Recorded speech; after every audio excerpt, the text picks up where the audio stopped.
রমনার বটমূলে কথা হবে, প্রাণ খুলে জানিয়ে দিলাম আমি তোমাকে। বাংলার শুভ নববর্ষ 1432 উপলক্ষে আমরা এসেছি দক্ষিণ কালামপুর বৈশাখী মেলার মাঠে। দেখেন কত সরঞ্জাম, কত দোকান বসেছে বন্ধুরা।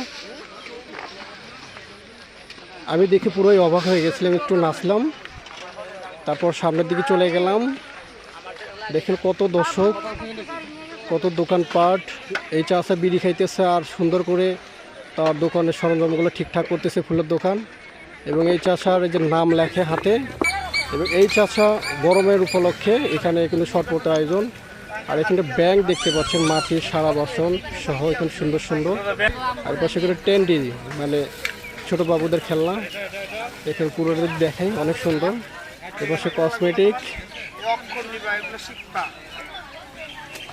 দেখেন, আমি পুরোটা দেখাইতেছি। বাংলার ঐতিহ্যবাহী থালা বাসন মাটির। গরম উপলক্ষে এখানে কিন্তু সরবরাহের ব্যবস্থা আছে। দেখেন এই পাশে দেখেন কত সুন্দর। আমার ক্যামেরাম্যান আমার খালাতো ভাই কি সুন্দর হাসিতে ভাব নিয়ে আসতেছে এবং সে চলে যাচ্ছে। এই সাইডে দেখেন কত সুন্দর। গরম উপলক্ষে আমাদের সে কিন্তু এখানে শরবত খাইতেছে। হ্যালো গাইস, আসসালামু আলাইকুম। বাংলাদেশের পক্ষ থেকে শুভ নববর্ষের শুভেচ্ছা ও অভিনন্দন। 1432 আমরা এসেছি আমাদের সেই কালেকুর উপজেলায় কালামপুরে। এখানে বৈশাখী মেলা উপলক্ষে বিকালবেলায় এই জায়গায় দেখতে পাচ্ছেন যে থুম্বা, এটা চরকি ঘোরানো হবে। চরকি মানে একটা জীবন্ত মানুষ বস্যির মাধ্যমে, আলের মাধ্যমে এটা যখন উৎসাহ করবে তখন এই জিনিসটা চরকির মাধ্যমে ঘুরবে।